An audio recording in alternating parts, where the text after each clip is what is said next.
Hi, good evening, students and parents. Yes, I'm teacher Quilin here, and with me is teacher Chang Heng. So today we are actually thank you actually first of all sorry, thank you for taking your time to join us in this webinar, which is on the survival guide to Set 1 mathematics. Okay, maybe just a quick question, just to have a sensing. So, how has your for the students, how has your first week of school been like? I suppose it should be mostly orientation, right? So yes, I used to be teaching in a school context as well. So usually the first week is just orientation, and then subsequently then you actually go into your actual lessons proper. Okay, so the purpose of this webinar is actually to help you students to pave a clearer roadmap to build the confidence and also to have a good head start for your Set 1. Okay, so we'll be actually providing some insights to skills needed in topics covered in Set 1, and also to address some of the common challenges that are faced by students when they start doing secondary mathematics, because it is rather different from what you actually do in primary mathematics. Okay, so without further ado, let's get started with today's webinar. Okay, let me just quickly share my screen first. Okay, oops, give me a minute. Let me just get this away. Okay, so why is it that mathematics is so important, right? It is because of mainly these two reasons. Because is that if you intend to actually enter for most of the courses, okay, subsequently after your okay, we will consider it as a secondary education certificate subsequently, because it's no longer O levels, right? So is that with your secondary education certificate, it is required of you to have this mathematics as a compulsory subject to get admission to either the JC or the Millennium Institute. Okay, JC, of course, is the 2-year program for to obtain your A level subsequently, so that you can actually get into university later on. But the Millennium Institute is actually, to the older generation, we would actually call it the pre-U. That is actually a 3-year program. Same thing is to proceed to getting an A levels certificate, right? So and on top of that is that for most polytechnic courses, it is also a requirement for the admission, except for Chinese studies, right? Okay, so the difference in mathematics as compared to learning other subjects. The first thing is that it follows a sequential learning pattern. So prior concepts are required when you are trying to acquire new knowledge. Okay, and if there is a case that you are not able to keep up with the whatever that you're learning and you fall behind, then it will be actually rather difficult for you to actually catch up subsequently, because it will be building on what you learned earlier, right? So this is what we mean by spiral approach as well. So that means is that, for example, you actually learn some things in an introduction level at Set 1. Then subsequently, when you go to Set 2, we will actually revisit this particular concept again, but we will actually increase the difficulty or the complexity, and also maybe in terms of the depth as well. And maybe this topic can be applied into another topic also, right? So this is what we mean by spiral approach. Okay, so another thing is that the difference of learning mathematics compared to other subjects is that it is a skill-based subject. So you have to actually practice the skill regularly and appropriately in order to master it. So you can think of it like somewhat similar to learning to play a sport, okay, and or maybe in learning to play a musical instruments, right? So for certain sports, maybe there is a certain movement that you need to actually adapt to in order to actually be able to hone the skills well, right? So it's actually somewhat similar. Is that for mathematics, we need to actually be regularly practicing it in order to be able to do well, right? Okay, and then another thing is that it is an intense subject, so it is taught faster than most of the other subjects. So the coverage is more in that sense also.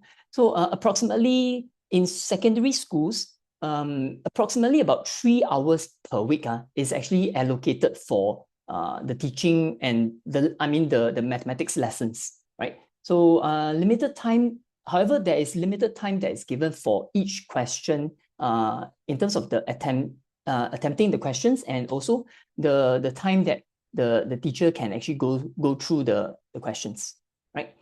Okay, so next thing is that importance of doing well in your first secondary mathematics exams, right? So upon getting into Sec 1, subsequently you will get to do your exams. In order, the importance of doing well is that it actually will provide you with the assurance that you have acquired the foundation in mathematics in terms of the skills and the concepts that are required for subsequent topics later on. Okay, and then also it is also to motivate you to commit your efforts in this subject, and also it actually will help you to improve your confidence as well, right? Okay, but do take note, there are some things that are different from your primary level mathematics. Okay, we will actually be covering a bit more in the later part as well. Okay, but the most key thing that is different, there will no longer be any more MCQs. Okay, no multiple choice questions, right? So everything will have to be done where you will show your working steps and then finally the answer, right? So more conceptual and application questions will be given, and different school will actually set the papers and standards slightly differently, but on the overall, the contents are the same, right? Different scope of topics covered in different sequences, because thing is that different schools may actually decide to actually cover certain topics first and then followed by another topic. So it really depends on schools as well, right? And then there will be higher emphasis on presentation, accuracy, and unit consistency. Okay, so this is something that is very significant as compared to primary level, because in primary level, in terms of presentation or accuracy, it may actually be forgiven and you may still be given the marks. But in secondary level, as if you are not presenting it appropriately, or there is the presenting of the accuracy, and like let's say if it's supposed to be rounded off to 3 significant figures, but instead you didn't actually do that, then you may actually lose marks because of that, right? And also another thing is the time management, right? And more explicit real life context question will be asked in secondary level as well. Okay, so these are the things that you will be expecting in the secondary school mathematics. Okay, next. Strangely, this came out later. I'm so sorry. Okay, but anyway, yeah. So these are actually the things, the points that will you are going to be expecting in the secondary school mathematics. Okay, right. So next is that we will actually discuss about the syllabus content. Okay, so this sorry, just let me just have a quick check. Yeah, okay. So thing is that the concepts and skills covered in the syllabus are organized into 3 content strands. Okay, so this is actually talking about the syllabus contents, right? And as you can see here is that there will be this part which is on number and algebra. Next is geometry and measurements. And next is the statistics and probability, right? And then the development of processes, method cognition, and these attitudes are embedded in the learning experiences that are associated with these contents that I've just mentioned, right? Okay, so in terms of the topics in each content strand, okay, the three main content strands will be the number and algebra, geometry and measurement, and probability and statistics, as I mentioned. Okay, so as you can see, is that these are some of the topics that that will be covered accordingly in the different content strands. Okay, so and name for example, in the number and algebra, you will see that there will be things like numbers and operations, which is something similar to what you have done in primary level, but now we are actually going a bit more in details, in depth in that sense, and then also maybe the complexity of the question may get a bit harder, right? And of course, there will be some other topics that is going to be covered as well, right? Okay. As for the distribution of the topics across the level, okay, so as mentioned earlier, remember that it is a spiral learning, right? So like, for example, here, if we were to look at this topic on functions and graphs, okay, what will happen is that in Sec 1, there will be some coverage of this, this topic to introduce you to functions and graphs. But after that, upon learning that, in Sec 2, you will still be revisiting this again, but in addition, you will actually be learning some additional things. Like, for example, drawing for Sec 1, maybe is drawing a straight line graph, and then Sec 2 is drawing a quadratic curve. And then Sec 3 is more in-depth into different ways of solving your functions and graphs. Okay, yeah. So these are just some of the topics that are actually being covered in different levels. Okay. All right, and then for the trends, okay, as mentioned, just a small correction here. Of course, it won't be called O levels by your time. It is actually the secondary education certificate, right? But this is actually also, this O levels in that sense is actually also equivalent to the G3 level kind of contents, right? So in terms of the contents wise, as at current, there is no there's no update of any kind of changes in that sense, or anything that is different. So it is actually unlikely that there will be a significant difference. So not to worry about the wordings here, because over here is written O levels, but by your time it's actually G3 secondary education certificate, right? So in terms of the coverage in the exams, okay, from the observation that we have been monitoring for the past 6 years, the weightage of contents would be, the highest weightage will of course be in the number and algebra, and then the lowest weightage will be in probability and statistics.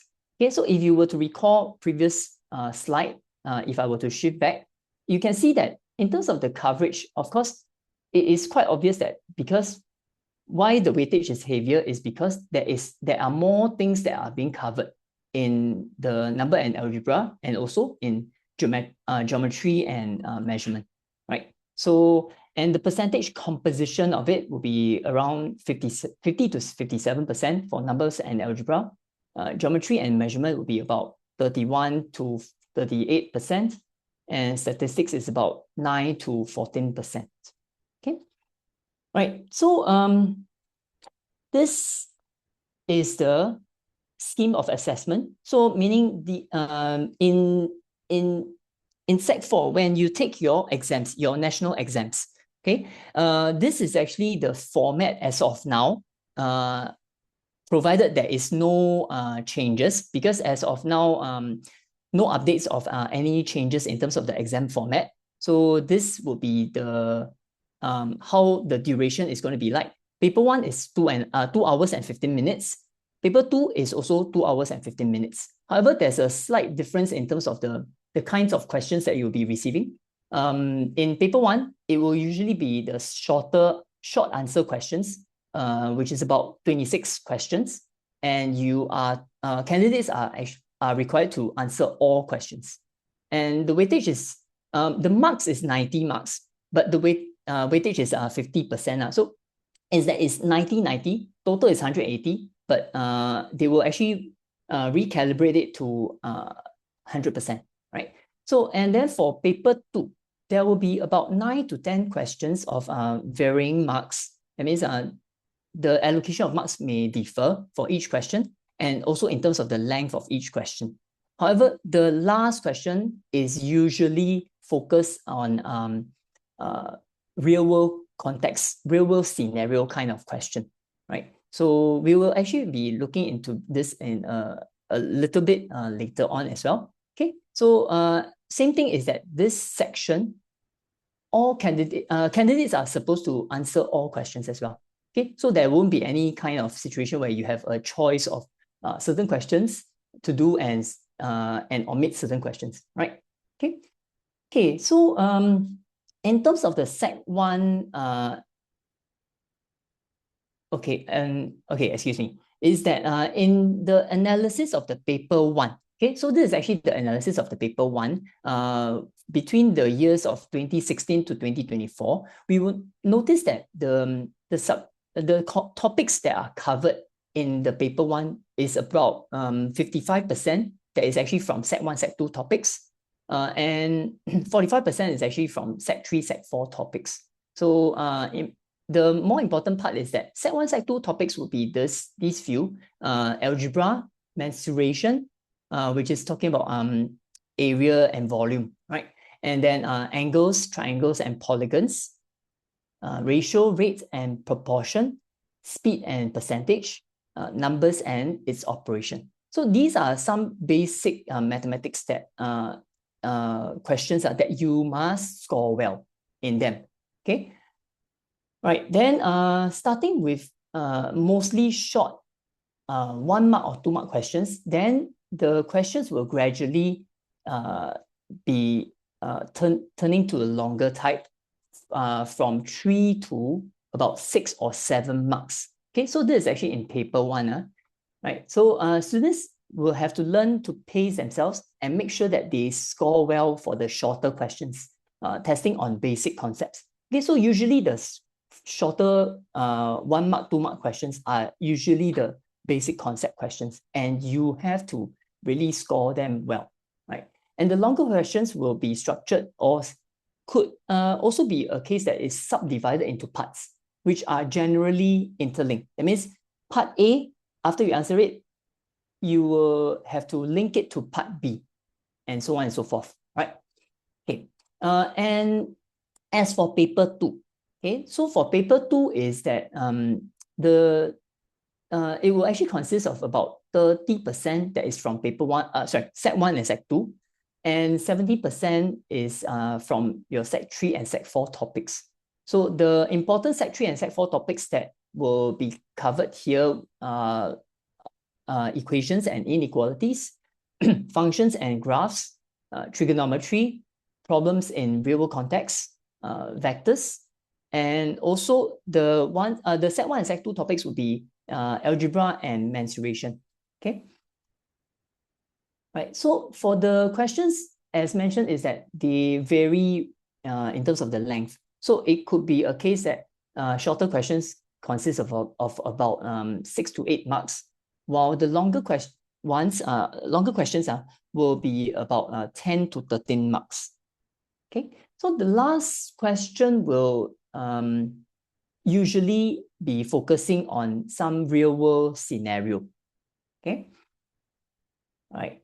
Then this part here is actually, we actually retrieved this from the SEAB, the Singapore Examinations Assessment Board, right? So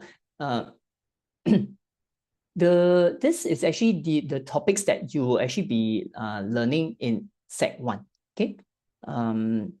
Okay, so which actually consists of, as mentioned, number and their operations, ratio and proportion, percentage, rate and speed, and algebraic expression and formula.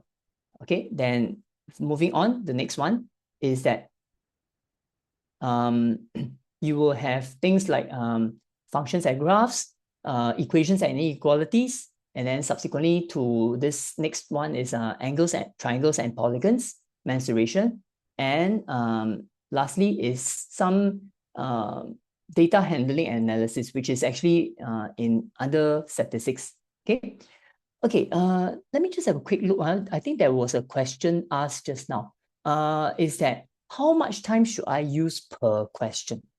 Okay, so let's take it this way. Is that for for the allocation of marks, you will be getting about maybe, for example, like a 90 marks paper. Okay, try to keep to 1 mark for about 1.5 1.5 minutes. So that means if let's say the question is about it's actually 4 marks question, then you should actually be using about 4 times 1.5, which is 6 minutes, okay, to actually to complete that question, right? So it's a kind of a guide to actually to estimate how much time you will need to do, okay, right? Sorry, what? Wait, let me just quickly go back. Previous screen. Is there anything that you needed from the previous screen? Oh, okay. Maybe you wanted to take a picture, is it? Okay, right. So then this is the first, the second one. Okay, right. Okay, let's move on from here. Okay, so what do you think is the most important topic to master for Set 1? From all these that you see here, what do you think? Number of operations, algebra, percentage, rate, ratio, rate, and speed, geometry, which is actually angles, triangles, and polygons, or is it mensuration, which is on area and volume of shapes and solids, or is it coordinate geometry, okay, or linear functions and graphs, or is it statistics? Or lastly, of course, problems in real world context doesn't mean that it's only be appearing in Sec 3, Sec 4. You will still be exposed to this when you're in Sec 1 and 2. Okay, so is that it will be the simpler, no, sorry, I shouldn't use the word simpler, but it's more of like the questions will be not as in-depth and not as lengthy, but you will still be encountering some of these questions as well. So you will need to actually get some practice and gradually moving on to until Sec 4. Okay, right. Let me just have a quick look. Some of you actually answered. Okay, so 1, 2, 6, 9, and 10. Okay. All right. So but okay, so this is actually your opinion. Of course, in my opinion, okay, is that all topics are as important, right? Because if you intend to do well and getting a good grades, you definitely have to do well in all topics, okay? But of course, this is my own opinion, okay? So it really depends on you. But is that, of course, certain topics would be, in terms of the difficulty level, certain topics would be tougher to actually to grasp the concepts, but some topics will be actually easier to actually understand, right? So it really depends on how much time you can actually focus to get to actually to master the topics well, right? Okay. Okay, so moving on is, okay, before I move on, yes, there was actually a question saying to move back to the previous screen. I'm sorry, but I will have to actually carry on with the webinar first. But if there is anything, you can always, we will actually be sharing the recordings to you as well. So you can actually refer back to whichever that you have missed out. Okay, right, then the next part is actually talking about the assessment objectives. Okay, as you can see here, I've actually placed both the PSLE mathematics assessment objectives as compared to the O-level mathematics assessment objectives. Okay, so what is the difference between them?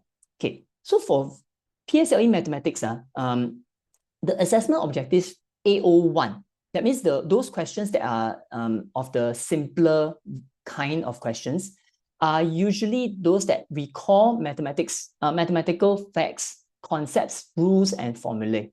Okay, and or perform straightforward computations and algebraic procedures. That's all, right? And the next level is actually the interpreting of information, or it could be understanding and apply mathematical concepts and skills in a variety of contexts. Okay, you take note of this. This is AO2 in PSLE. However, in O-level mathematics, or next time it will be G3 mathematics for you guys, right? It is actually the first one, AO1. It is actually the same as this. So which means that is actually, this is only considered as AO1 in the secondary level. Okay. Understand and apply mathematical concepts and skills in a variety of contexts. Okay. So you realize that there is an increase in the difficulty as well, right? So, and then for AO3, in primary level, is that PSLE level, sorry, is that is actually reason mathematically, analyze information, and make inferences, select appropriate strategies to solve problems. But in O-level, in secondary mathematics, that actually comes as a AO2, okay, which is organize and analyze data and information, formulate and solve problems, include those in real-world contexts by selecting and applying appropriate techniques of solution, and also interpreting mathematical results. Okay, so that is only AO2 in secondary level, right? And of course, there is a third one, which is to solve higher order thinking problems, making inferences. Okay, that means the answer, or the application of the kind of concept that you need to apply. You need to actually make some inferences to think of what exactly is the question trying to ask you, and what exactly is it that you need to actually be using to solve this, right? And then writing of mathematical explanation and arguments as well. Okay, we will actually look at this in a bit more later to understand what we mean by this.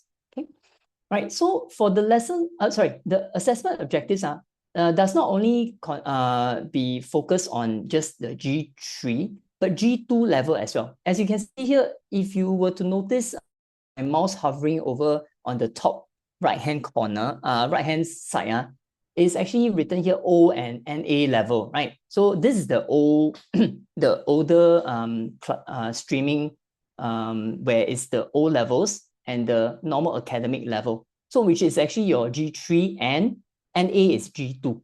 Okay, so they are actually somewhat similar in terms of the assessment objectives. It's just that the difficulty level will be slightly toned down, and maybe the depth of the things that are being covered in the G2 level will be slightly less. Okay, right? So as mentioned, is that the assessment will test excuse me. Assessment will test candidates' abilities to, first of all, AO1 is to understand and apply mathematical concepts and skills in variety of concepts. AO2 is to organize and analyze data and information, formulate and solve problems, including those in real-world context, by selecting and applying appropriate techniques of solution, interpret mathematical results. Okay, so this was actually what I've gone through just now, right? And then of course, for AO3 will be the higher order thinking problems. Okay, and also to write explanation and arguments. Okay. Okay, common problems by that secondary students will usually commit is that you are given a question, but you don't know which topic to actually relate it to, right? So this is the first kind of problem that some students actually face. Okay, second one, I don't understand what the question is asking. Oh, so how are you actually going to solve the question, right? So these are some, there are also some other problems, like cannot present solution clearly and concisely.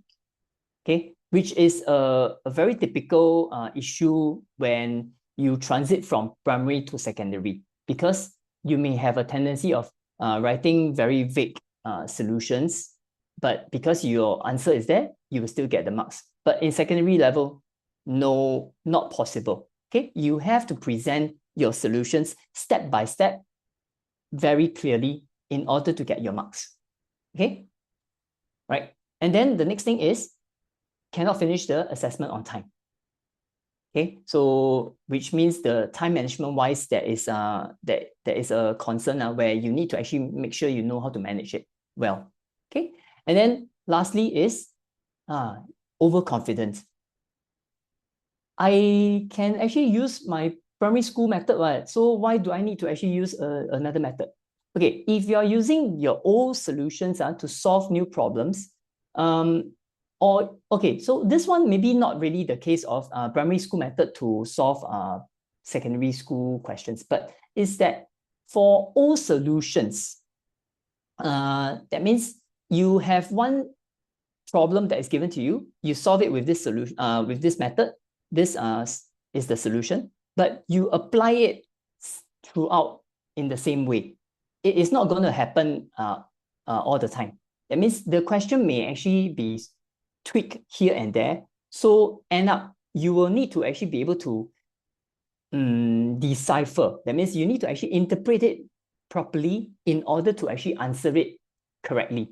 Okay, because you cannot always be using the same old methods to do that. Okay, and of course, yeah, just now as I actually briefly mentioned about using primary school method. So maybe I will just also clarify on this. Is that no longer you are no longer they will actually accept you using primary school method to solve your secondary school questions. Okay, so in primary school, yes, when you solve your questions, be it whether you solve it with a model method or you use algebra to solve it, whichever method is logical, it is supposed to be accepted and you will still be awarded the marks. But however, the emphasis in secondary school is that when a certain concept is taught to you, you have to use that particular concept to apply and to solve your questions. Okay, if you are still using the primary school method, then I'm so sorry, but you will not be able to get the marks in that sense. Okay, when you actually go for your exams. Okay, all right. So strategy is to think critically. When asking mathematical questions, you will need to actually go through these few questions in your process, your thought process. Okay, first is what is the question asking? Okay, next is how do you approach the question? Okay, and then after that, reason it out by asking why do I choose this approach? Okay, and why not another approach maybe? Okay, and then also applying it. How can we apply this in real life? Okay, right. So there are some indicators of reasoning kind of questions that will actually be asked throughout the exams. Okay, so these are some of the keywords that you will notice.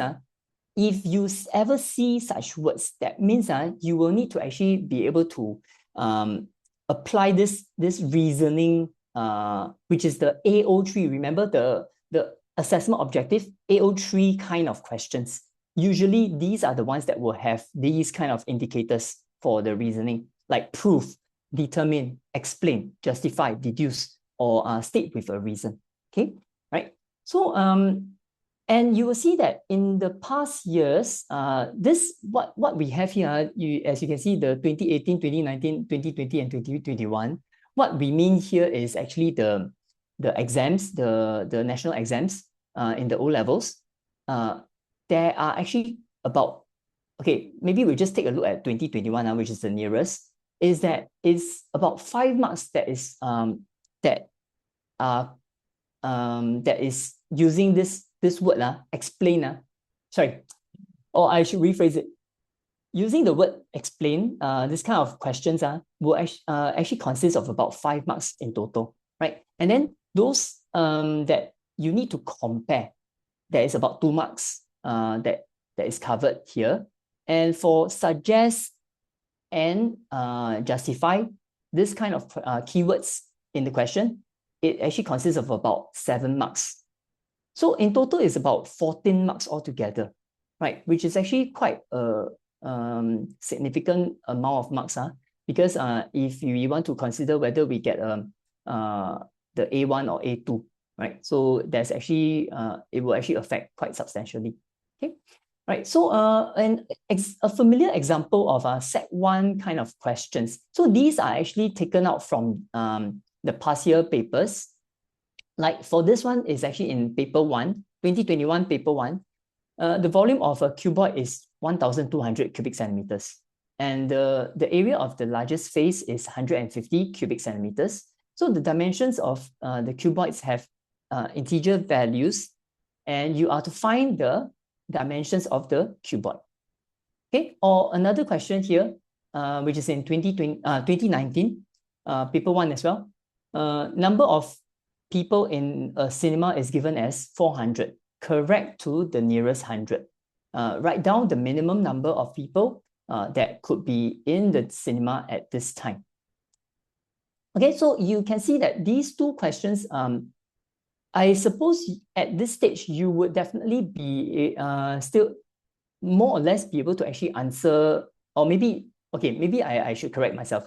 You would be able to actually answer the one on the left, right? But the one on the right, maybe there is something that you are not too sure, which is, oh no, wait. I noticed something. Yes, someone actually asked, what is integer? Okay, we will be covering that in a short while. Okay, integers are basically something like whole numbers, but there are certain conditions to it. So we'll take a look at it in a short while. Okay, so but with these questions, what would be the solution? Okay, so this would mean that it would be 8 times 10 times 15 to get to your answer. Right, the dimensions we are just looking for the dimensions, so it will be the length times breadth times height, right? So it would be just 8 times 10 times 15. And then for this second one, the answer is actually 350. Okay, right? Okay, so wait, let me just have a quick check on this one. Okay, so next is that we will actually be covering some of the content differences in topics covered in secondary level as compared to topics that you have actually learned in primary school. Okay, right? So the main difference, yes, this is the one, algebra. Okay, as you know, in primary school, you are always been taught the model approach. Okay. But in secondary level, you have to use algebra. Okay, you are not supposed to actually be doing anything that is with model approach already. Okay, so if you were to do that, I don't think you will actually be able to obtain. Sorry, you won't be able to get the answer correct. In that sense, okay, because we will be looking out for your your ability to actually to answer it in terms of what was taught to you, okay? Like in terms of the concepts that is being taught to you, right? Okay, so then the next thing is geometry. Okay, geometry, there will be more concepts that will be introduced to you. Remember, you have learned about certain concepts in terms of angles, like what is angles on a straight line. All these are something that you have learned, right? Or some of angles of in a triangle and so on, right?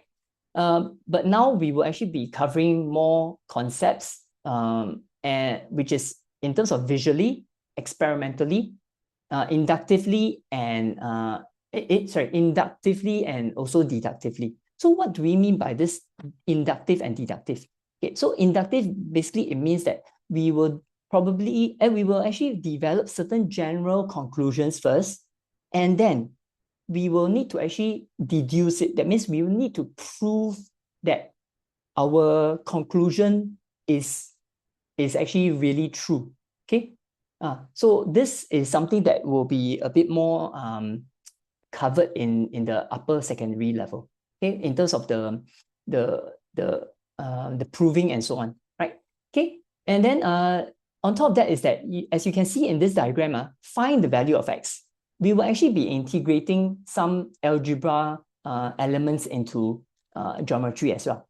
So you are to actually find out what is the value of x in this case, right? And also reasoning and explanations will be needed, or can say that needs to be included in the working, right? So those students who were, I suppose, I think I noticed one or two of you who were actually from my P6 class last year, okay? So is that you would have recalled that I have been always reminding you that reasoning has to be included, right? So that is actually what is going to be expected of you, okay? Right, so then next one is actually statistics. Okay, so the emphasis of interpretation and analysis, that will be involved in statistics, and also there could be a case of using real data. So let's take a look at this one over here on the right hand side, is that this graph shows the results of voting for a student council president election in a school. Okay, and candidate B receives overwhelming support in the election. But however, you see here, candidate A 16%. So in the pie chart, this is the part that is shaded. And for candidate B, 30%. This is the portion that is being shaded, right? And for candidate C, 22%. It is about slightly less than a quarter that is over here, right? The white color one, right? So explain it one way in which the graph is misleading. Okay, so this is the kind of question that you will be expected to answer. So why is it misleading? Okay, right? Okay, just now there was a student okay, maybe I'll just quickly answer that. Is that previously there was this word deductively, as I mentioned, is deductively means deduce. That means you will have to prove it. Okay, right? So there will be questions where you will need to prove a certain statement, whether is it true, whether is it correct or not. Okay, so as I was going through this, what is the one way that the graph is misleading in this case? Okay, firstly is, let me try and click, yeah, okay. So in terms of the pie chart, the title of this pie chart, you will notice that it is actually biased, because it does not allow the reader to make his own judgment. As you can see, is that overwhelming. But how do we actually be able to see based on, I mean, the way it's actually being titled is not really very fair. And in terms of the pie chart, you can see this whole big portion is shaded. Okay, right? The sector, the size of each sector means the like the piece of pie, okay, is actually not proportional to the percentage of votes. Okay, and this gives the impression that candidate B achieved more than twice the number of votes of A and C. And it's actually more than half, right? But what is the percentage? It's only 30%, right? So how can it be more than half, right? Okay, and then another thing is that the percentages do not add up to 100%. So which means there is actually a portion which is a significant group of students who did not, maybe they did not vote, or maybe they actually had their votes voided. Okay, that means they may not have properly voted, so those votes are voided, and those are actually intentionally left out and not represented in this graph.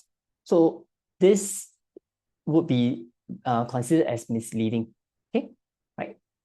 Okay. Now, so moving on to the next part is that we will actually be covering slightly a bit more about some of the Set 1 topics that you'll be learning. Okay. Excuse me, let me drink some water first.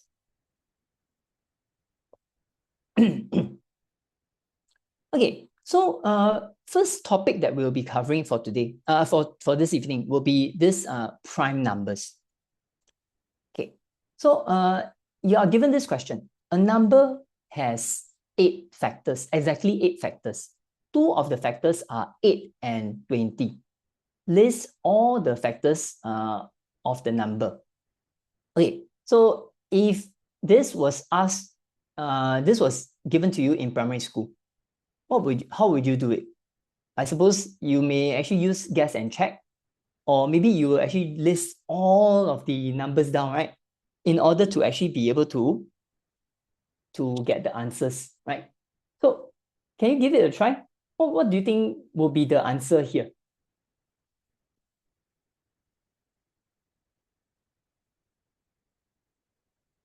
Okay, but however, in secondary school level, we will have this this concept that is called the product of prime factors. And I suppose you would have actually learned about lowest common multiple in primary school, right? Highest common factor, maybe not, right? Some of you. Okay. Okay, so hey, sorry, give me a minute.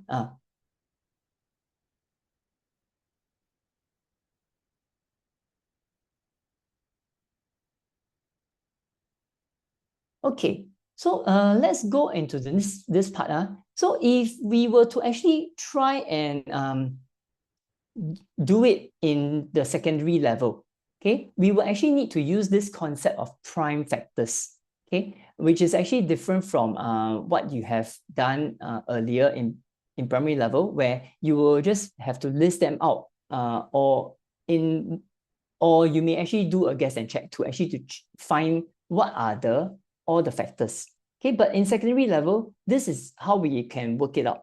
So for prime factors, basically, what do I mean by prime factors? Prime numbers are those numbers that can only be divided by 1 or itself. Okay, so in this case, if let's say I have 8 and 20, for 8, we will have to rewrite it as 2 cubed.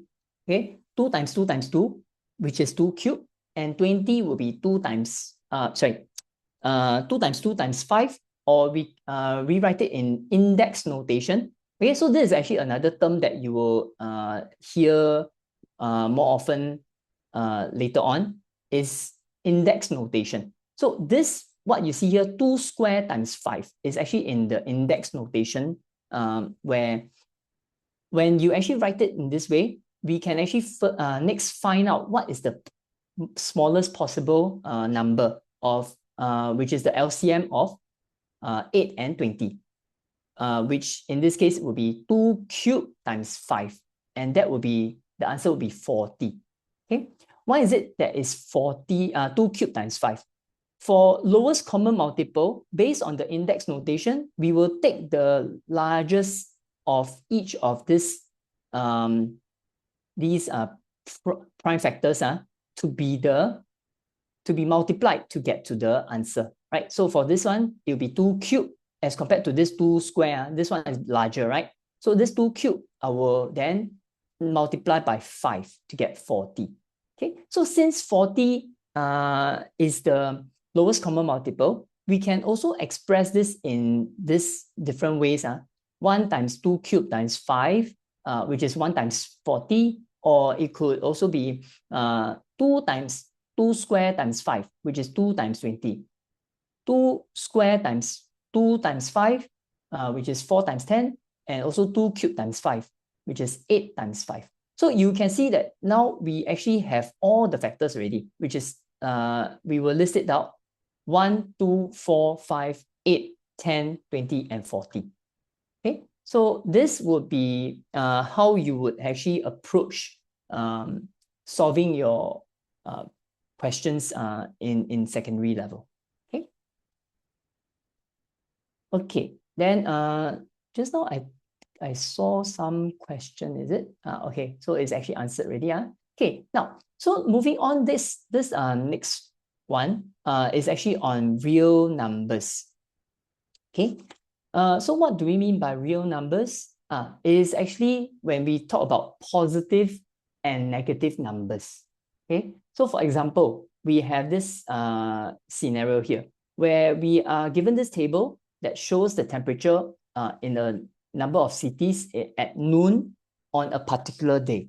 Okay, so Singapore 32 degrees Celsius, St. Petersburg is negative 6 degrees Celsius, Shanghai is 0 degrees Celsius, and Helsinki is negative 1.5 degrees Celsius. Okay, so with this, you are to state the coldest city over here, which is coldest, that means it will be the lowest value, okay, amongst all these four, which will actually be -6. Okay, so if we were to actually look at this, how can we also look at this is that we can also think of it in terms of we can draw it with a number line. Okay, let me try and see if I can actually do some notations here. Okay, can. Okay, so if I were to actually draw a number line, and then if we were to indicate it in such a way, so 0 will be here. And then if I say I have maybe somewhere around here is actually 32 degrees, right? And over here will be your -1.5. Okay, so ignore this one because just now I accidentally draw this. So this would be your, maybe this is your -6. Okay, so this is something that you will actually be learning it in Sec 1. So with this number line, you can see that the most extreme to the left, this will actually be your smallest value. Okay, which means that this means your coldest city is St. Petersburg. Okay, and then for the second question, part B, find the difference in the temperatures between St. Petersburg and Helsinki. Okay, so how do we do this? Okay, I'll show you the solutions in the next page. Okay, excuse me, it's not in the next page. Give me a minute. Let me try and erase this away first. Okay. Okay. Clear all drawings. How come it's not clearing? Okay, excuse me for let me try and get this erased.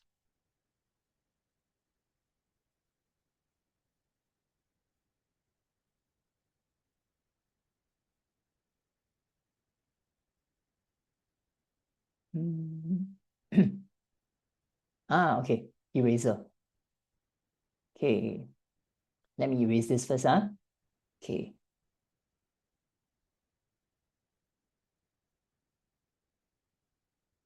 Okay, so next is that part C, you will see that the question says that the temperature in Hong Kong is exactly midway between temperatures in Singapore and St. Petersburg. So what is the temperature in Hong Kong?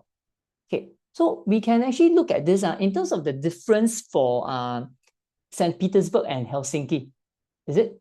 St. Petersburg is -6, Helsinki is -1.5.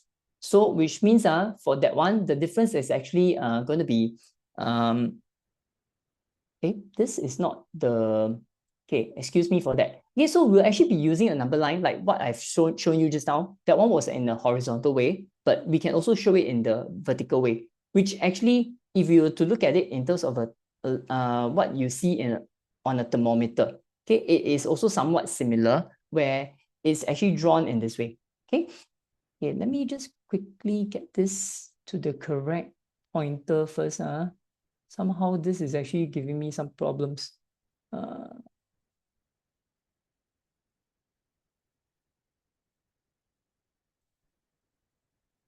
Okay.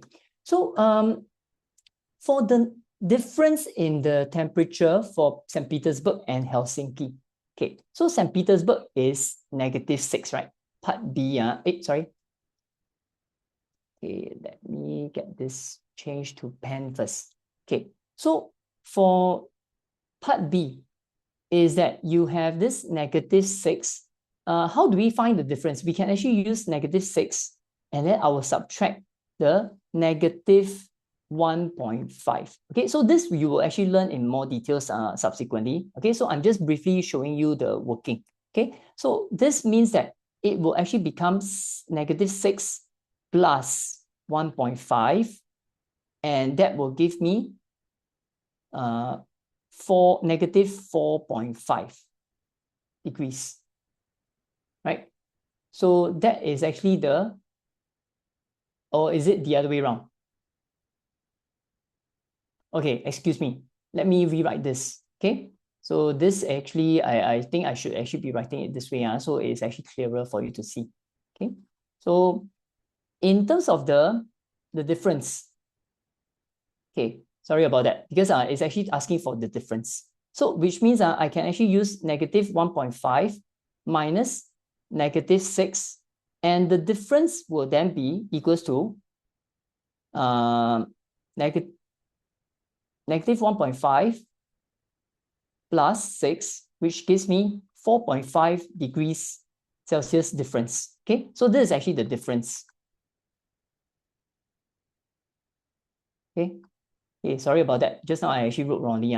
Okay, now then for the part C is saying that Hong Kong is exactly midway between the temperatures in Singapore and St. Petersburg. So which means that we can look at this. Singapore is 32 degrees Celsius, and St. Petersburg -6 degrees. And if it's midway, that means we will have to consider the whole length here, the difference, which is the whole stretch here, and then you divide by 2. Then that will actually get you to the answer. Okay, so which is actually 32 degrees Celsius. Okay, maybe let's not write the 32, the degrees Celsius first. Okay, so this will actually be 32 minus a -6, which gives me 32 plus 6, which is 38, right? And then after that, I will need to actually do a 38 divided by 2, and that will then be 19 degrees Celsius. Okay, so this means that the temperature at St. Petersburg is, at Hong Kong will be 19 degrees Celsius. Okay, right. Okay, so let's move on to the next one. Okay, let me quickly erase this.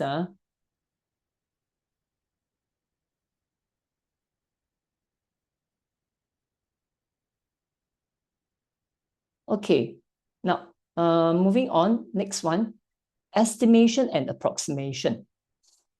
Okay, so this is the next part, which what do we mean by this? Okay, estimation basically is that you will round off a certain value before you actually find the final answer. Okay, you will round off at the beginning, then after that, then you actually just do maybe some addition to actually to get to your final answer. But however, approximation could be the case that after you do certain calculations, then at the end, then you do a rounding off. Okay, so this kind of questions will actually be essential in real life skills. For example, in terms of estimating the price of groceries or bills, or even a quick estimate of the area and volume. Okay, and for this kind, you can think of it, let's say you were to follow your parents to buy some groceries, and maybe the cost of eggs is $2.95, and then you add on another bread is $1.65, and you add another something addition, some other items. So if you were to want to actually add them all together, unless you have a calculator next to you, then it will actually be, maybe you will be able to actually find the exact value. But if you happen not to have any of that, a quick way to do and to actually to calculate roughly how much are you going to be getting ready to pay is by estimation. That means you round off the values of certain items and then adding them together as your final answer. Okay, so that's what I mean by estimation. And then for rounding off, of course, like example here, round off 1234.5 to three significant figures, then that means it will be 1230, right? Okay. Okay, then cultivating this productive disposition of like example in supermarket mathematics. Okay, you can consider the following like both items cost 720 each. Okay, so which is actually a more economical option for the buyer? Okay, so what should be the price of the boxes so that there is no economic difference in the choice of products? Okay, so this is just to let you think about it.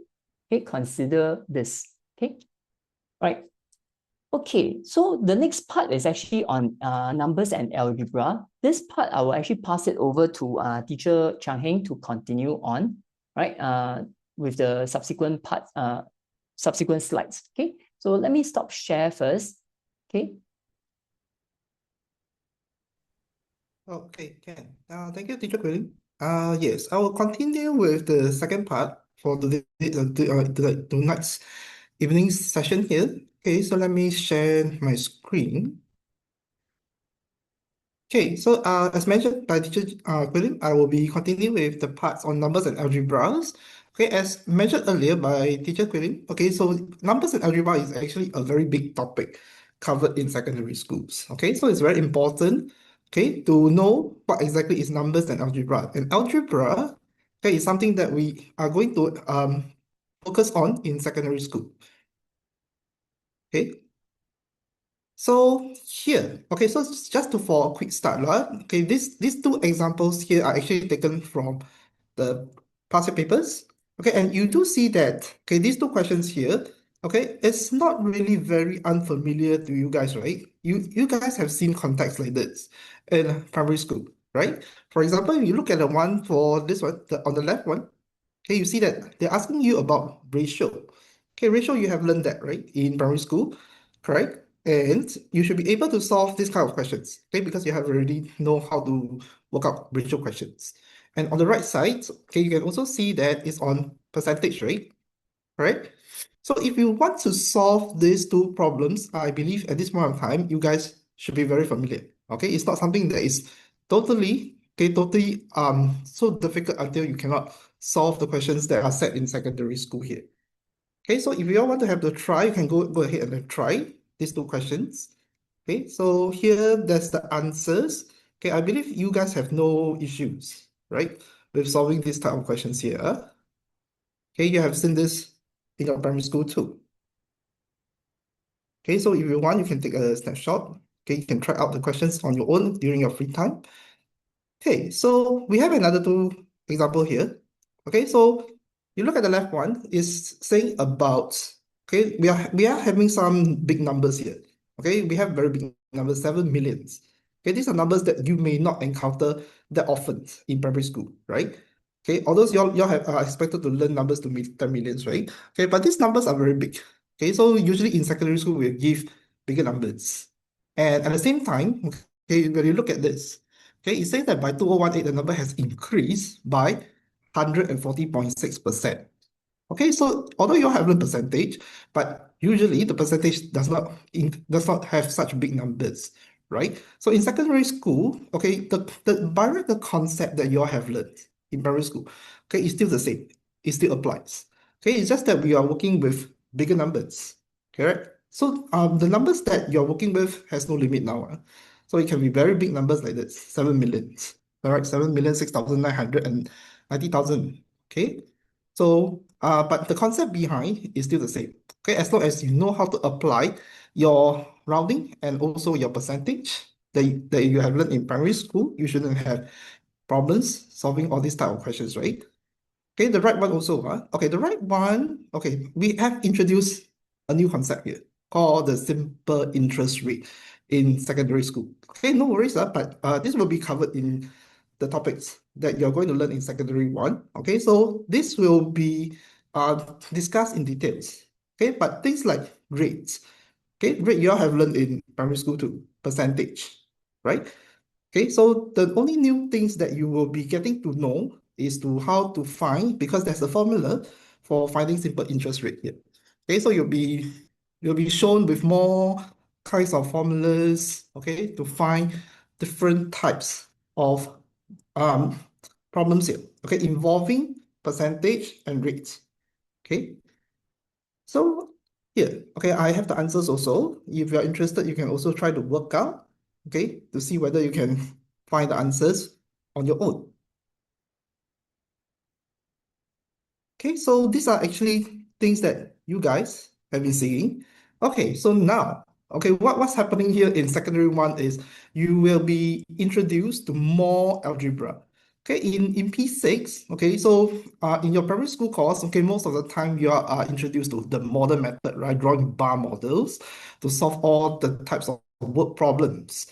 Okay, so algebra, okay, so I believe that you have a bit of a taste of what algebra is, okay, but it's not significantly used in primary school. Okay, however, in secondary school, okay, we are going to talk about algebra, okay, very extensively, starting right from step one onwards.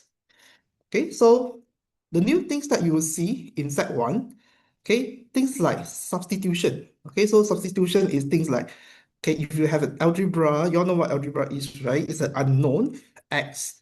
Okay, so you want to substitute your unknown x with a value, okay, like number three. Okay, that would be substitution. Okay, expansion. Okay, because you all see algebra, but you all didn't really work with expansion of algebra yet, right? So expansion of algebras are things like, for example, you have two bracket x plus one, something like that. Okay, so you have things like this, two bracket. Okay, let me try to write it.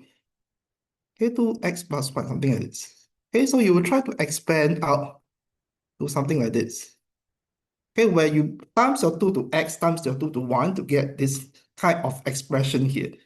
Okay, evaluation is something that you also try to find, solve for the unknown value of x. Simplification, okay, so when you do expansion, it's actually a type of simplification also. So you want to leave your answers neatly, right? So if you have things like 2x plus y plus 2 plus x, like 2x plus y plus x, so you can actually group like terms. What I mean by like term is 2x plus x. You can add them together, become 3x. Something like this. Okay, you can try to simplify your expression to make it nice. And factorize. Okay, so if you want to do factorize, is something like this. Okay, we are doing factorize is actually something opposite of expansion. Okay, so factorize is to take out common factor. So if I have 2x plus 2, my common factor will be 2. Okay, then I will rewrite this as 2x plus 1. Okay, so you can see as expansion and factorization, they are the same. Sorry, they are the opposite, not the same. Okay. Okay, so we will be learning a lot of this kind of expression in terms of unknowns here. Okay.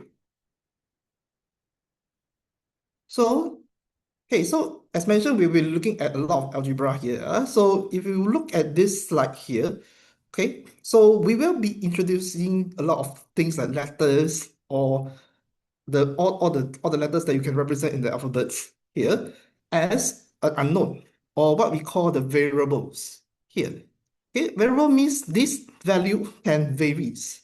It can be any numbers. It can be like, let's say x equals to 1, x equals to 2. Okay, so it can be varies. And constants are things like just numbers that so far you have seen.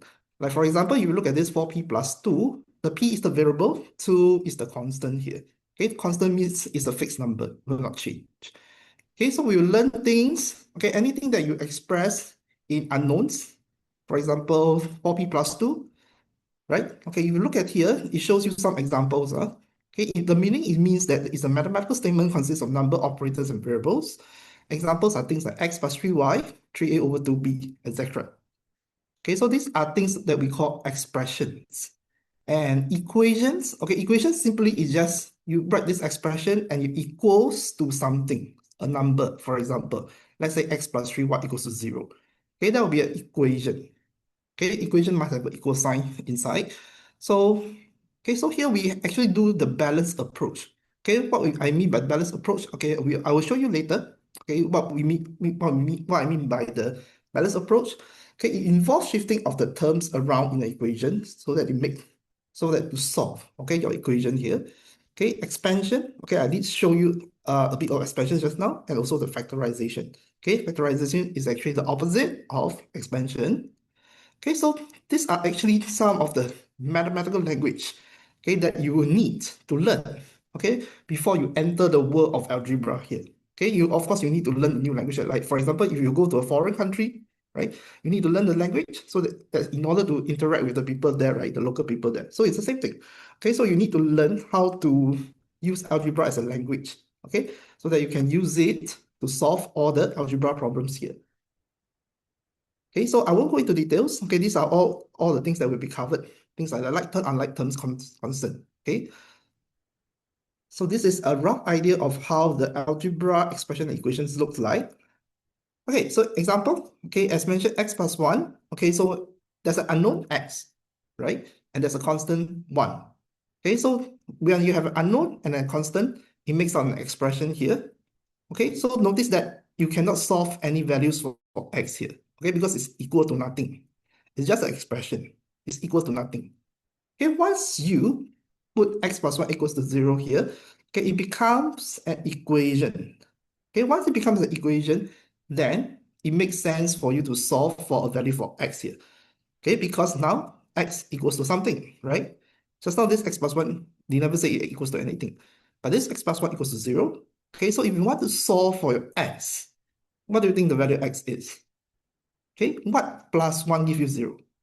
Okay, it's actually the negative number minus 1 here. Okay, negative number is something that you will also learn in Sec 1. So besides learning algebra, another thing that you will be exposed to will be the negative number also, right? Okay, so here, the common mistake here, okay, the common mistake here is actually the presentation here. So by right, okay, x plus 1 is actually an expression, right, as mentioned, and x equals to minus 1 is the equation, right? So an expression cannot it has become an equation, right? It must be that x plus 1 is equal to 0, okay? So if there's a equal to 0 in front, so that you can solve and then equate your x equals to minus 1 here, right? So remember, expression cannot be changed into equation.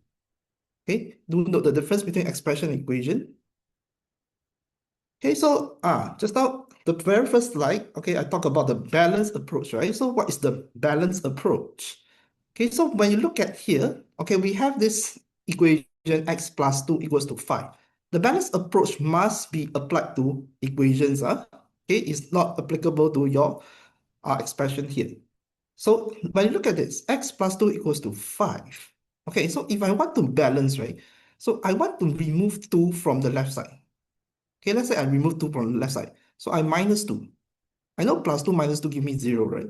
So on the right side, because you want to balance out, right? So the left side, when you remove 2, the right side, you also have to remove 2, correct? Okay, so when you remove 2 from the left side, what is left on the left side is x. And what is left on the right side will be 3. So it means that x is equals to 3, right? Okay, so this is how we use the balanced approach to find the value of x here. Okay, if you want, you can look at the intermediate steps here. Okay, if this is too hard for you to understand, you can look at this. This is a diagram way for you to see. Imagine these two are actually the balance. Okay, so if you want to balance out, you take two from the left and right. Okay, so that the balance will still stay balanced and not tip to any side or tip to the left or tip to the right. Okay, so this is what we call the balanced approach. Okay, so in primary school, okay, bar models, right? You all have been drawing bar models and bar models and bar models. Okay, so this is how we show using bar models. Okay, you guys are very familiar, right? But how can we translate using bar model method to algebra method? Okay, so instead of putting it as units, okay, so we can actually, okay, last time when you put as units, right? Okay, actually in short form, you do also use a U to represent the units, right?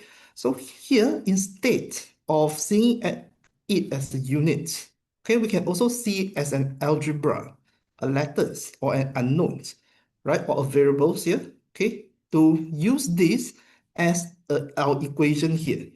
Okay, this is the same as forming equation. So instead of seeing it as units, okay, you can see this as an algebra.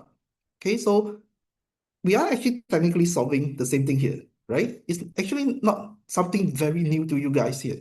Okay, so instead of drawing bars, we are using letters to form equation here. Okay, so when you look at this, okay, this is also a very typical type of questions that you see in primary school also, right? Rob has three more $10 than $50 notes. He has a total of $330. Find the number of $10 and $50 notes. Okay, so in primary school, okay, this is the likely approach that we will do, right? Okay, so you will use things like, because you know there's a total, there's more than three more $10 notes here. So you want to minus the excess, 300, and then you divide, right? 50 plus 10, you know that there's actually $60. In one set, there's $60 worth of value here. So 300 divided by 60, you will have 5 sets, right? So you know that you have 5 sets of $50 notes. Because you have 3 more $10, so 5 plus 3 is 8. Okay, so you have here 8 sets of $10 notes here. Okay, so in secondary school, what we will do here? Hey, instead of drawing out the bar models, okay, so we let, okay, so we have two unknowns here. We do not know how much $10 there are. We do not know how many $50 notes there are also. But you can actually let, okay, either one of them. Okay, let's say we let X be the number of $50 notes here. Okay, and at the same time, we also know that the number of $10 note is 3 more, correct? So X, if the number of $50 note is X, then the number of $10 note will be X plus 3, right? Because there's 3 more. Okay, so if you know this, and you know that each, the X number of $50 notes each cost $50, right? So you can actually equate 50 times X plus your $10 value times, that's X plus 3 number of $10 notes. This sum out will give you the total $330 that Rob has at first place. Okay, so you actually form an equation here, and you can actually expand. Okay, so you will learn expansion, so no worries. You will know that 10 times x plus 3 equals 10x plus 30. And then when you add like terms, 50x plus 10x together, you get 60x. Okay, and then using the balance method to cancel out the 30. Okay, just now I show you how to do the balance method. Okay, you will get 60x equals to 300. And when you divide 60 throughout, you will get x equals to 5. Okay, so this is the way that we will be doing in secondary school. Okay, so this is how you learn how to form an equation and find the value of the unknowns. Okay, you contrast, okay, the methods here. Okay, in primary school, it's more visual. Okay, but once you understand the visual, okay, now in secondary school, you take off and do the more abstract way of finding the answers here. Okay, so here we have another example. Okay, this one is more complicated. Okay, in primary school, you don't see so many parts. Okay, this is all the way until A, all the way to part D. And you do notice that the marks are actually more, right?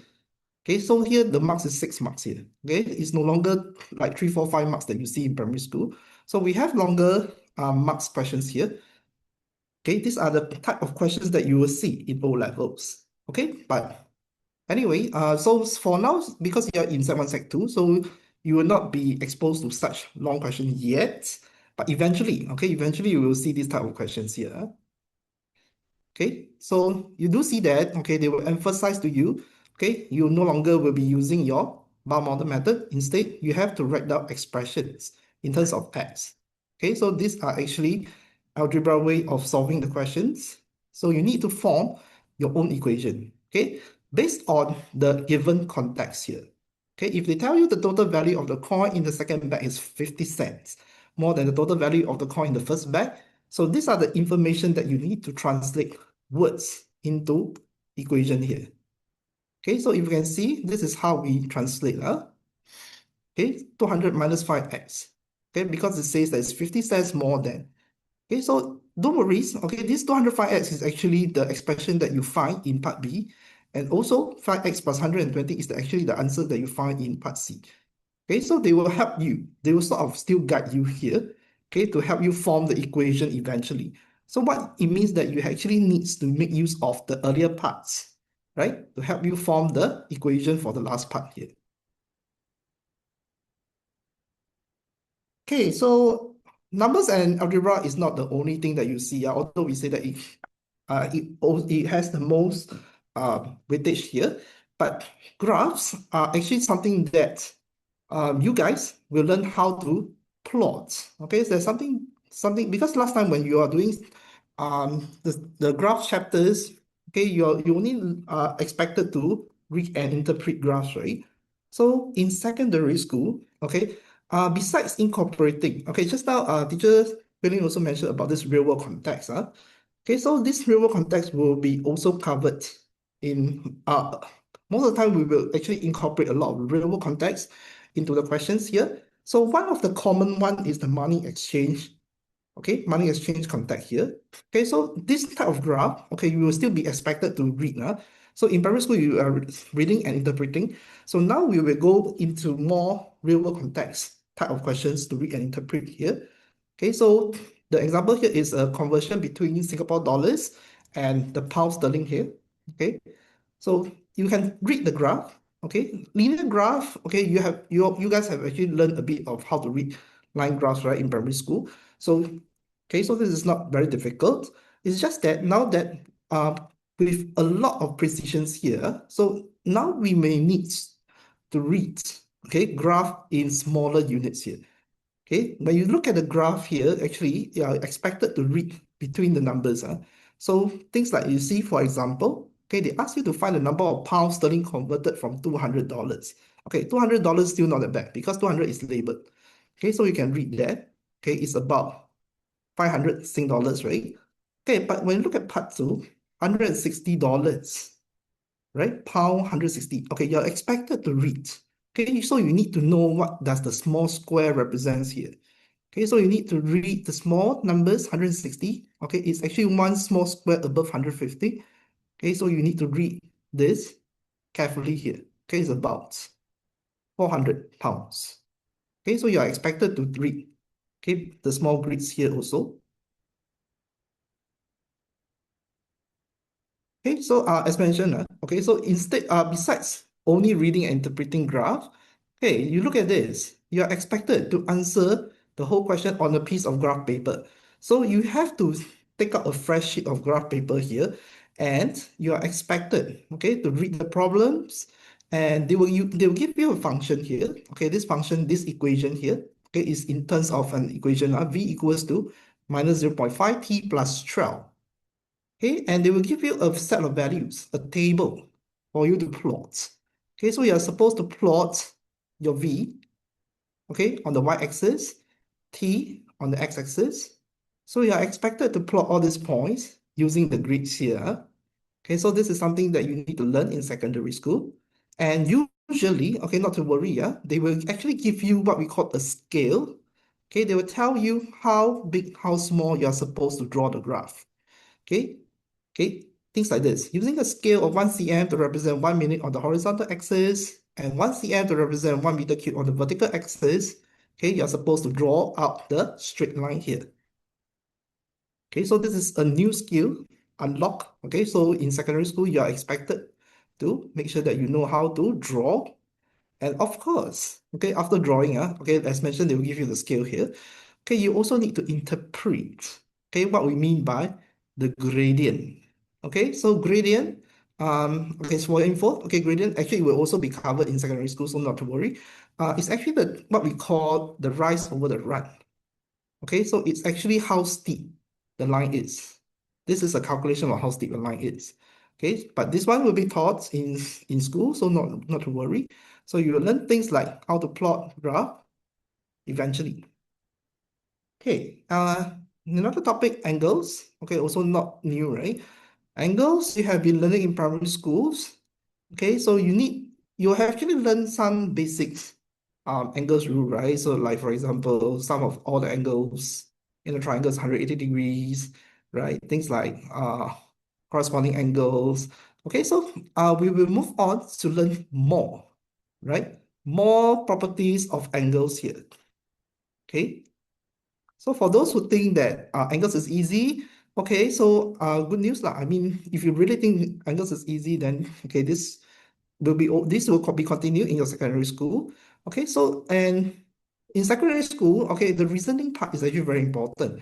Okay, as what Teacher Quilling has shared earlier, right? So reasoning is actually very important here. So for proving of angles, okay, you are expected, okay, whichever steps you write here, you are expected to write all this reasoning, okay, in short form. Okay, the good thing is you can write in short forms. So there are certain ways, okay, you need to memorize how to write the properties in short form here. Okay, for example, okay, the first one you see here, this is an angle sign. So it means angle sum of, this is a triangle sign, so it means an angle sum of triangle. So this is similar that as what you have learned in primary school. Okay, the sum of all three angles sum up to 180 degrees. Okay, so we are making use of this property here to solve the angle here. Okay, and another example. Okay, this is an angle sign with an S, so it means angles, right, at a point. Okay, so you will learn all this short abbreviation for all the properties that you need to reason out. Okay, so it's very important. Okay, marks will also be given for reasoning for this kind of questions here.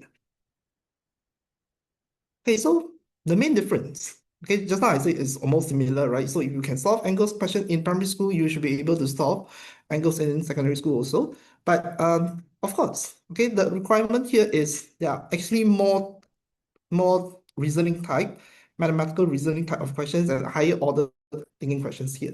So in primary school, okay, things are very straightforward. Okay, you do not need to add any additional things to the diagram, the original diagram, to solve. But in secondary school, okay, it requires you to think of this. You look at this, right? Contrast this. Okay, actually, the solution to solve this question is you have to add an additional line. Okay, you have to add an additional line. Okay, look at the solution here. An additional line is actually drawn. Okay, so that you can see that this angle is actually making use of the alternate angles property here.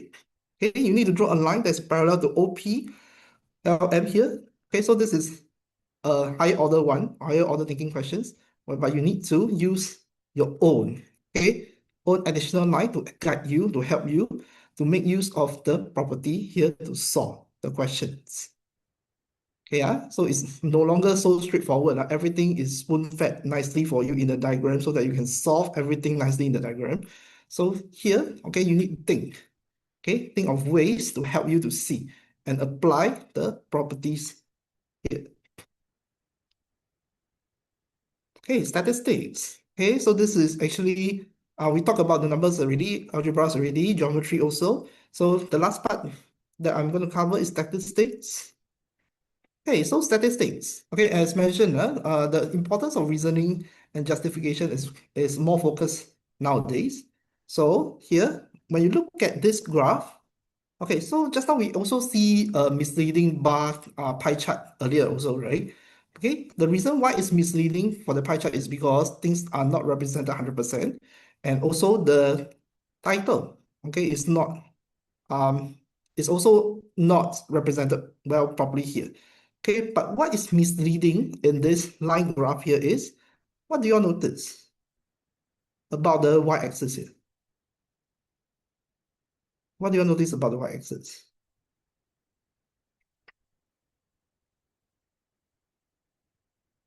Anyone? What's so misleading about the y-axis here?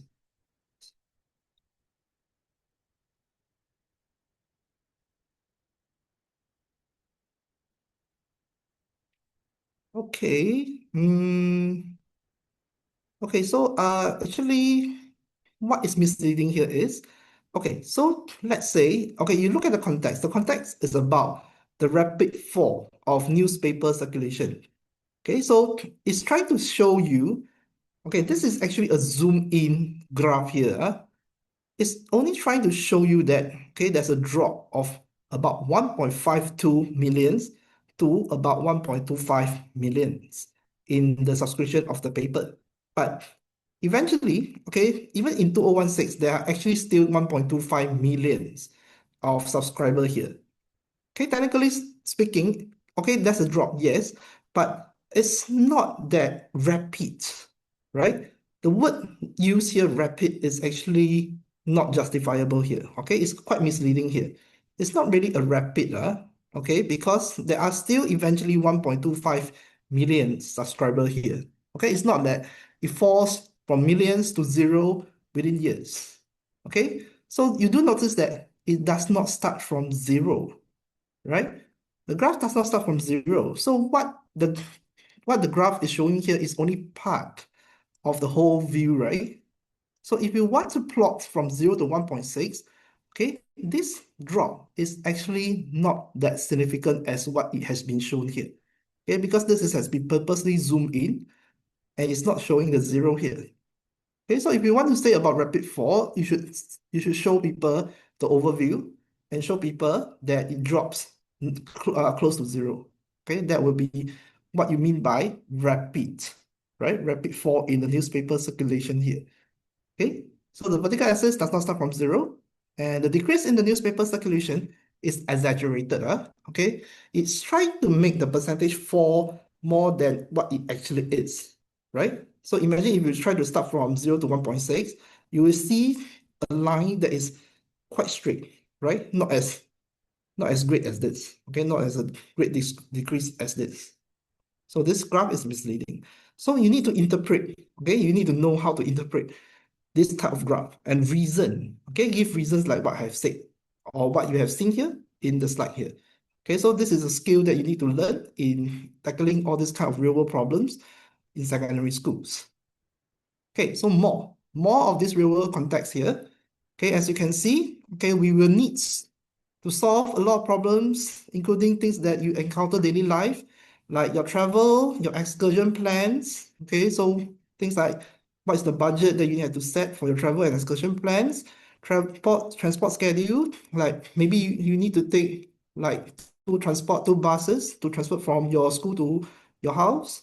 So what are the buses that you need to take? Something like this, or even for sports and games. Okay, so game rules, sports rules. How do you want to decide what is the winning strategy here? Recipe, right? Recipe, how much you want to make, how much sugar, how much flour you need to make cakes, floor plans. Also navigation, okay, how you want to move from one point to another point. So these are actually things that you encounter everyday life. Okay, these will also be asked in the questions here. Okay, and you also involve things like the personal household finances, okay, include simple and compound interest. Okay, just now we see an example on how to calculate simple interest here. Okay, so these are actually investment that you make, okay, where in for banks, investment, and also things like tax. Okay, you all know what is the goods and service tax, right? Okay, in Singapore it's 9%. Installments, okay, so if you are able to pay something in full, okay, you can actually pay in installments, like for 12 months, you can pay for your laptop, which costs a few $1,000s. Okay, if you don't have money to pay $3,000, you can pay installments in 12 months, divide 12 months equally. Utility bills, okay, so utility bills are bills like uh, for the households, okay, because they're using electricity, using water, using gas. Okay, so how much? Okay, there's a fixed rate for each of these charges, so you need to know how to calculate. And also money exchange, just now we see an example on that. Okay, the conversion between the sterling pound and Singapore dollars. Okay, so these are examples that you will see in the real world context questions. So you need to know how to interpret and analyze, okay, the given data from the tables or even from the graph, okay? Include things like the distance time graphs, speed time graphs, okay? And interpret the solutions in the context of the problems. And sometimes, okay, you need to identify some assumptions that is made and the limitation of the solutions, okay? Because when you talk about real world situations, sometimes there's limitations, okay? So you need to also consider these limitations here. Okay, so in terms of assessment, okay, just now, teacher Kuning also went through this. Okay, so generally it's a 2 hour 15 minutes papers for paper 1 and 2 in O levels. Okay, but weightage is 50% and like 90 marks. Okay, so the last question here, okay, when we talk about the real world, usually it's about 10 to 12 marks. Okay, so here's an example. So you guys like to eat buffet? Do you guys like to eat buffet? So do you know, because every time when we talk about eating buffets, right, it's all about cost effective, right? So in mind, you have to think of the most cost effective buffet here. Okay, so that's the aim. So you know that some restaurants that offer buffet which all you can eat meals for a fixed price. So buffet is a system of serving meals in which food is placed in the central area where they serve, where the customer themselves will take the food themselves. Okay, so you can take as much food as you want, as long as you eat till full. Okay, and it will only charge you at a fixed price here. Okay, so here we have a real world scenario, right? So for example, Sharon, okay, she is a My Special Card member here. So okay, so when she see there's a lunch buffet promotion that offers her a discount, okay, so she's attracted to the buffet. So she decided to bring her parents and her 10 years old child to the buffet. Okay, so here, there are a few restaurants that offers the buffet discount here. So restaurant Silver Spoon, okay, it offers a price of $35.50 plus plus. Okay, plus plus means what? Plus plus means it's still subject to a 10% service charge and 9% GST. Okay, so restaurant table for you, also same thing. Okay, they offers plus plus also. So they on top of this price, you still need to pay 10% service charge and 10% GST. Okay, good food. Okay, it's 45.10 net. Net means fixed. Okay, so you do not need to pay the additional 10% GST and the 9% GST charge. Okay, so out of these three options, you are supposed to determine, okay, where Sharon should go. Okay, bearing in mind that she will have a 5% discount also, being a MS card member here. Okay, so who's offering the discount? Only Silver Spoon table for you will offer that 5% discount.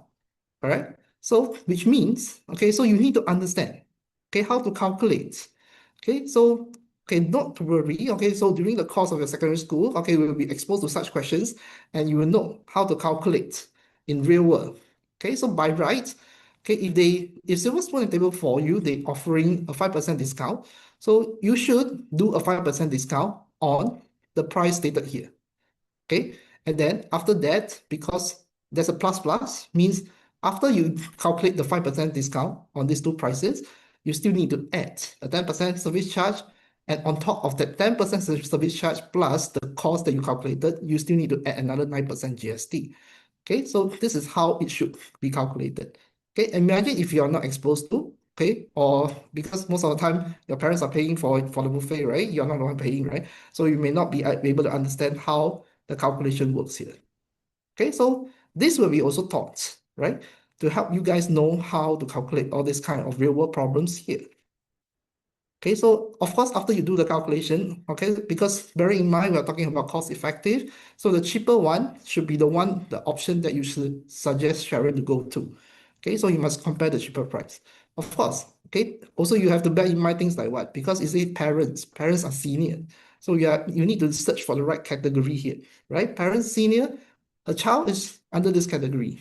Okay, so there are a lot of things for you to calculate and consider here to get the correct answer here. Okay, so the topics that are involved, okay, basically percentage, right? And discount, GST, okay, the goods and service tax. So what are the likely key to know? Okay, just now I mentioned, right? You need to know that Sharon is an adult, her child is child, and then her parents are under the senior. So different prices are charges. Okay, the difference between what is net and versus the plus plus, which I have mentioned. And also, okay, bearing in mind the card membership, 5% discount. Okay, so these are all the things that you need to bear in mind to calculate which one is the most cost effective here. Okay. Okay, so here are other types of examples. Okay, I do not want to go through every single of them. You can take a look. Okay, so it actually encompasses quite a variety of real world contexts here. Okay, so some of them you may be familiar with, some of them you may not. Okay, so it's actually good for you to really expose to different types of all these real world questions, okay, before you go for your exam. Okay, so generally in summary, so we are saying that model drawings not applicable anymore. Okay, so you'll be using algebra to form equations to solve. So algebra is essential. Okay, the new topics that is included here will be the numbers and algebra topics, okay, geometry, and also statistics and probability. Okay, and more questions will be application to the real world situation. Okay, and we have to transit from your conceptual masteries to topical masteries and integrated topic masteries. Okay, so different topics has to be mixed together. Okay, so you will encounter more and more of this question type where they mix different topics together. Okay, and emphasis on presentation. Okay, this one I will go into a bit of detail later. And success or failure in PSLE, remember, it has nothing, okay, nothing to do with your success and failure in secondary school. Okay, so if you think you did not do well in PSLE, okay, start afresh, okay, do well in your secondary school here. And the last point, okay, so we are saying that, okay, you should start the right way and start early, okay, for your preparation for O-level here. Okay, so next one. Okay, some tips lah, huh? Okay, so generally, because we do notice that over the years, we see that there are some very common presentation errors, things like this, x minus y equals to 0. Okay, so you cannot leave this as empty here, okay, because this equation, as you can see, is a balance, right? You must have something on the left, something on the right. So you must put an x here, okay, to show x equals to 1. Okay, this means nothing equals to 1. Okay, so you need to show clearly x equals to 1 here. Okay, and okay, you look at the second one, it does show you x equals to 1, but the equal sign here, okay, is not correct. So what we are doing here is we want to write the left side and balance the left side and the right side here, right? So this top expression, sorry, the top equation here does not equals to the bottom equation here. Okay, so you do not need to put the equal sign here. Okay, what you need to do is just to align the equal sign, okay, and show that x equals to 1 here. Okay, and another one, okay, the common mistake here. Okay, so the on top is an expression, below is also an expression. Okay, so when you combine 2x and x, okay, indeed it's 3x minus 1. Okay, but you need to put an equal sign. Okay, this one you put the wrong equal sign. The third one you should put an equal sign. Okay, to show that the top expression equals to the bottom equation so that it makes, sorry, the top expression equals to the bottom expression so that it makes an equation here. Okay, so remember to present it correctly here. Okay, so here, okay, so there are some instructions that was inside the exam papers. Okay, so you do notice that, okay, you have to use black or blue pen, okay, and use pencil for diagrams and graph. Okay, no use of paper clips, highlighters, glue, or correction fluids also. Okay, so and there's another instructions to tell you to leave your answers. Okay, so accuracy is also very important. Okay, it will give you the answer marks. So if your accuracy is not there, okay, it will be penalized for the answer marks here. So if they say leave your answers to 3 significant figures, okay, not to worry, significant figures will also be covered in set 1. So eventually you will know what's this. Okay, anyway, they are trying to ask you to leave in terms of 3 significant figures here, okay, or 1 decimal place. Okay, so these two, okay, you need to strictly follow. For non-exact answers, you have to leave it in this form. If not, your answers will not be marked correct here. Okay, and do not omit essential workings also. Okay, so in primary school, yes, okay, so this is acceptable, okay, as long as you solve it correctly, you put in all the numbers logically to solve your question, okay, and you get your correct answers, method marks and answer marks, yes, okay, so this is acceptable. But, okay, in secondary school, okay, so, okay, you do notice that every time, okay, we will put in all the statements. These statements are actually essential in secondary school. Okay, so this would tells the marker, okay, what exactly you are doing here. So these wordings are required, okay, so that this shows you, this makes sure that your presentation is correct in solving the questions required here, correct? Okay, so the only things that here now you don't need to drop our models, but now you need to put in all these words here, okay, in your presentation in order to score the method marks and also the answer marks here. Okay, please use mathematical statement to show your working clearly here. Okay, so now we are going to focus more on accuracy as mentioned, right? And units here.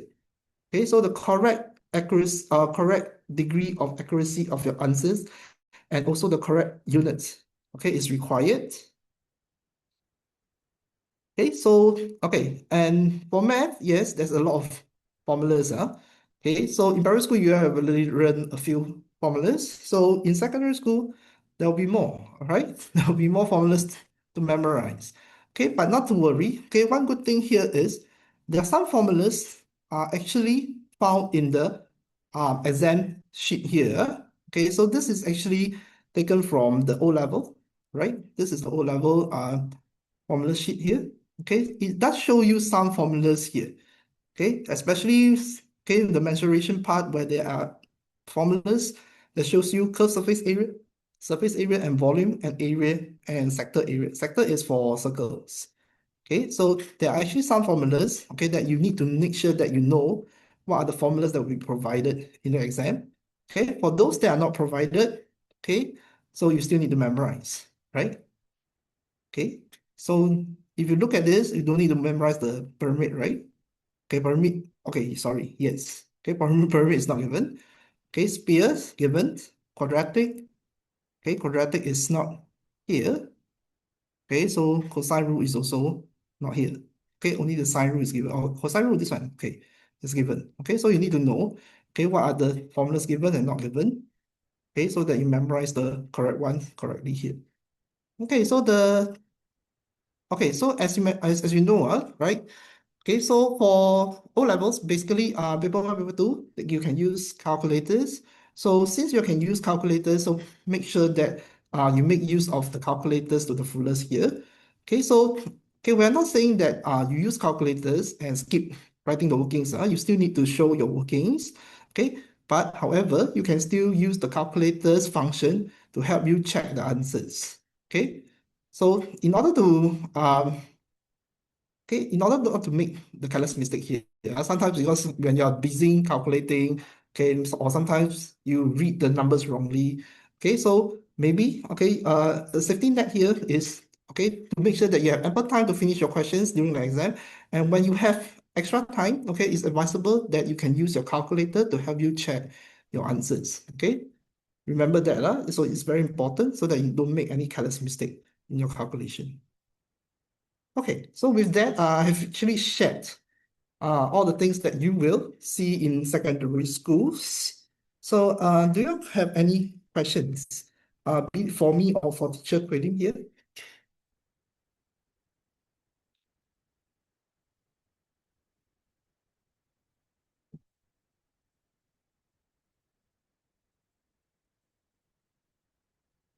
Okay, so let me see. I do see some questions, right? Oh, okay. Yeah, it's supposed to end soon. Yeah, it's supposed to end soon. Okay.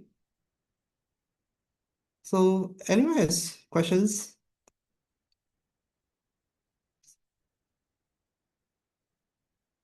What's the difference between A-Maths and E-Maths? Of course, the syllabus coverage for A-Maths and E-Maths, they cover different contents, right? So there are different topics that are being covered in both E-Maths and A-Maths. Okay, so yeah, okay, I'm actually quite surprised that you asked this question since Sec 3 is still okay. A-Maths and E-Maths are actually starting from Sec 3 onwards. It's not starting from Sec 1. Okay, so the content coverage is different, definitely different. Okay, in terms of the things that is covered. Okay, more abstract calculations for A maths lah, if you really want to know the main difference.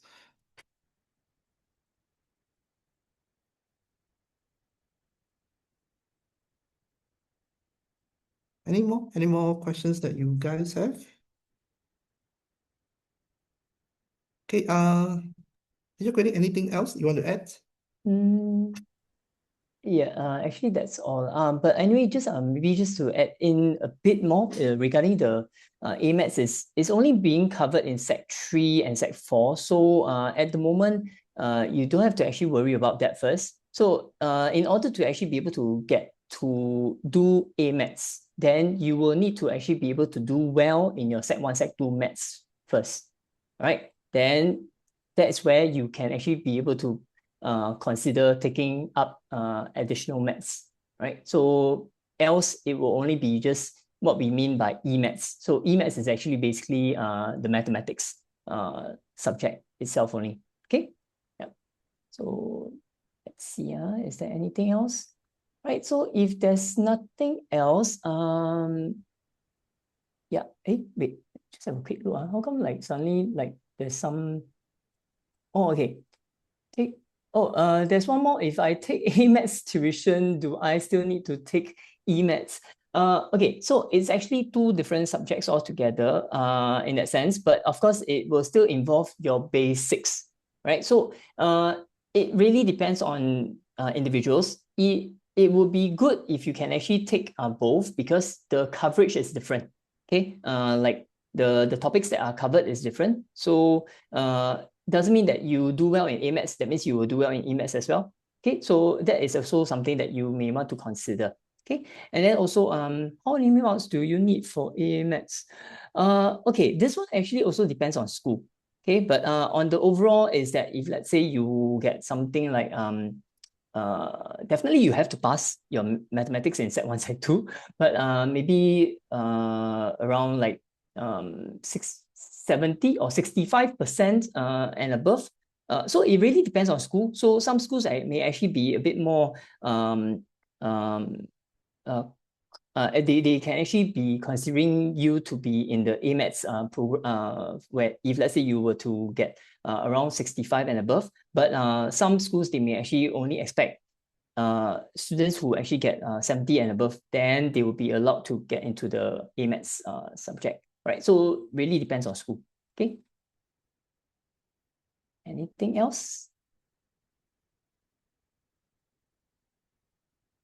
Okay, if there's no more questions, okay, so that would be all for this webinar. Okay, yes, thank you very much for attending.